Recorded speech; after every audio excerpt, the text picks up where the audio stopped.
Ayun, bagong araw, bagong diskarte. Gawa tayo ng signage. Cutout sticker ang gagawin natin signage. Para mas matagal.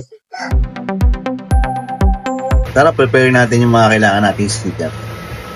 Kailangan natin ng red at saka blue na sticker. So, ang gamit natin brand ng sticker, Avery.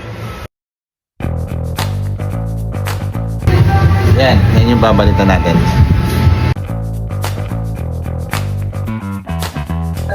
Yan, habang nagkakating, linisan naman natin yung lalagyan natin ng application na signboard nila. After natin malinis, apply na natin yung white sticker para yun ang pinakang base natin. After natin makat yung design, syempre proceed tayo sa loob para i-manual pilig natin yung sticker. Tapos after natin ma-peel siya, applyan natin siya ng transparent sticker o your transferring sticker na sinasabi.